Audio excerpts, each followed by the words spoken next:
बिमला की दो बहुएं थीं, जया और सुषमा। जया जो कि घर की बड़ी बहू थी और सुषमा जो कि छोटी बहू थी। एक दिन सवेरे सवेरे बिमला मॉर्निंग वॉक से घर पहुंची है। बिमला को गर्म पानी के गरारे करने थे तो वह अपनी बहुओं को आवाज लगाती है। अरे बहू जया, अरे बहू जया, कहाँ हो? तुम जरा बाहर तो आओ। हो गई आपकी माँ सवेरे सवेरे शुरू, जब देखो तब जया जया करती रहती है। आपकी माँ सुषमा को कभी भी आवाज नहीं लगाएगी, बस मुझे ही इस घर की काम वाली बाई समझ रखा है। ऐसा करती हूँ, दरवाजा लगा लेती हूँ, देती रहे आवाज। सासू जी, मैं नहाने जा रही हूँ, कुछ काम था क्या? मैं बाथरूम में हूँ, बाहर नहीं आ सकती हूँ। हाँ बेटी जया, मुझे गरारे करने थे, थोड़ा गर्म पानी चाहिए था। ठीक है, नहा लो। जया और सास में होने वाला कन्वर्सेशन सुषमा ने सुन लिया था। सास के आवाज लगाने से पहले वह भी नहाने निकल जाती है। जब सास उसे आवाज लगाती है, अरे सुषमा बहू क्या कर रही हो? सासू जी, क्या हुआ? मैं नहा रही हूँ। कुछ काम था क्या? हाँ हाँ समझ गई मैं। दोनों के दोनों एक साथ कैसे नहाने गई हो? दो दो बहू होकर भी मुझे चैन नहीं है। सब काम मुझे ही करना पड़ता है। 1 घंटे बाद जब बिमला जी फिर से बहुओं को आवाज लगाती है, अरे सुषमा, जया, कहाँ हो? तुम दोनों क्या कर रही हो? क्या कर रही थी तुम दोनों? आज खाना नहीं बनाना है क्या? सासू जी, कल जया दीदी पूरा दिन बाहर गई थी, तो मैंने पूरा काम अकेली ने किया था। आज जया दीदी पूरा काम अकेली करेगी। अरे वाह, मैं अकेले काम करूंगी। पिछले महीने तुम 2 दिन के लिए जब अपने मायके गई थी, तब किसने काम किया था? और फिर इन्हीं बातों बातों में दोनों झगड़ा करती हैं और दोनों के दोनों अपने कमरे में चली जाती है। खाना बनाने का काम वैसे के वैसे ही रह जाता है और आखिर बेचारी बिमला जी को ही करना पड़ता है। बेचारी बिमला जी सबका खाना अकेली बनाकर रख देती हैं।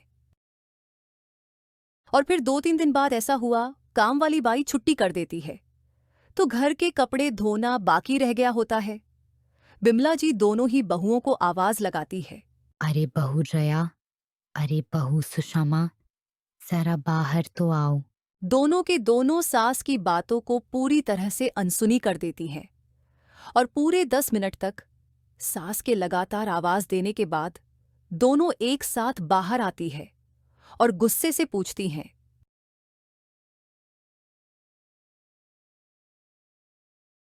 क्या हुआ? अब आप क्यों चिल्ला रही हो सासू जी? अरे बहू, आज काम वाली बाई आई नहीं है और सबके कपड़े धोना बाकी है। ऐसा काम करो, तुम दोनों थोड़ा थोड़ा करके कपड़े धो डालो। सासू जी, आपको तो याद ही होगा कि पिछली बार जब काम वाली बाई आई नहीं थी और सुषमा की भी तबीयत ठीक नहीं थी, तो सारे कपड़े मैंने अकेली ने धोए थे। याद है ना आपको? मैं आज कपड़े नहीं धोऊंगी, आप सुषमा को कहो धोने के लिए। तभी सुषमा गुस्से में कहती है, सासू जी, आपको तो याद ही होगा कि पिछले से पिछले संडे को आपने घर के आंगन की सफाई करने के लिए कहा था। तब जया दीदी उस दिन बाहर गई थी अपनी सहेली के पास, तो मैंने अकेले ही सब कुछ साफ किया था। आज मैं कपड़े नहीं धोऊंगी। फिर से दोनों झगड़ना शुरू कर देती हैं और कपड़े धोने का काम वैसे की वैसे रह जाता है। बिमला जी अपना माथा पकड़कर वहीं खड़ी की खड़ी रह जाती हैं और दोनों झगड़े कर अपने अपने कमरों में चली जाती है। ऐसा ही सिलसिला हर रोज घर में चल रहा था, लेकिन सास इन सारी बातों को इग्नोर कर देती थी। एक दिन ऐसा हुआ, जया को अपनी किसी सहेली की शादी में जाना था। तभी वहां पर सुषमा आ जाती है। अरे वाह जया दीदी, इतने सज धज कर आज कहाँ निकली सवारी? कहीं भी नहीं सुषमा जी, बस आज मेरी सहेली की शादी है, वहीं जा रहे हैं हम दोनों। अरे वाह, इतना मेकअप किया है, बड़ी ही खूबसूरत लग रही हो आप। लेकिन ये क्या है? ये पुरानी साड़ी क्यों पहन रखी है? सुषमा की यह बात सुनकर जया गुस्से से लाल हो जाती है। तभी सुषमा भी इतना बोलकर वहां से चली जाती है और सीधे अपनी सास के पास पहुंच जाती है। सासू जी, आपने सुना क्या आपकी लाडली बहू आज शादी में जा रही है? और आज उसकी बारी थी रात का खाना बनाने की। मैं आपसे कह देती हूँ, आज मैं खाना नहीं बनाऊंगी। सुषमा की बात सुनकर सास परेशान हो जाती है और सोचने लगती है कि इन दोनों से काम कैसे निकलवाया जाए। सोचते सोचते सास के दिमाग में एक तरकीब आती है। जब जया शादी से घर वापस आती है, तब सास दोनों को अपने पास बुलाती है। तुम दोनों ने मुझे परेशान करके रखा हुआ है। रोज कुछ ना कुछ कारण से तुम दोनों झगड़ते ही रहते हो। मैंने तय कर लिया है कि तुम दोनों के कामों का बंटवारा कर दिया जाए। बंटवारा कामों में? वह कैसे करेंगे? उसकी चिंता तुम दोनों मत करो। मैंने एक तरकीब बना ली है। मैंने तुम दोनों के काम की एक लिस्ट बना ली है। जया, तुम घर में बड़ी हो तो खाना बनाने का काम तुम्हारा। सुषमा, बर्तन धोने का काम तुम्हारा। जया, कपड़े धोने का काम तुम्हारा है और सुषमा कपड़े सुखाने का काम तुम्हारा। जया, झाड़ू लगाने का काम तुम्हारा है और सुषमा पोछा लगाने का काम तुम्हारा है। तो तुम दोनों को समझ में आया ना क्या क्या काम तुम लोगों को करना है। अभी मुझे किसी भी काम में झगड़ा नहीं चाहिए। दोनों बहुओं को अपने अपने काम की लिस्ट मिल जाती है और अगले ही दिन से दोनों अपने अपने कामों में लग जाती है। बड़ी बहू का काम था खाना बनाने का और छोटी बहू का काम था बर्तन धोने का। अभी तक तुमने खाना बनाया नहीं। कब खाना बनाओगी और कब मैं बर्तन धोऊंगी? जल्दी जल्दी खाना बनाओ। सुषमा जी, खाना बनाने में अभी वक्त है, थोड़ा सब्र रखो। आपको जल्दी खाना बनाने में क्या हर्ज है? जल्दी क्यों खाना नहीं बनाती हो? और तभी बातों बातों में दोनों झगड़ा करना शुरू कर देती है।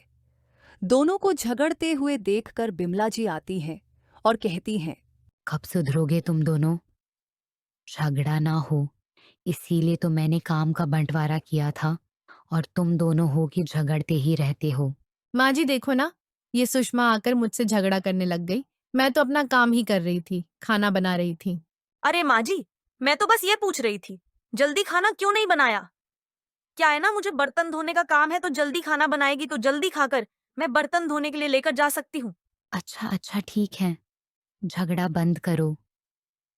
सुषमा, तुम अपने कमरे में चली जाओ और जया, तुम खाना बनाओ।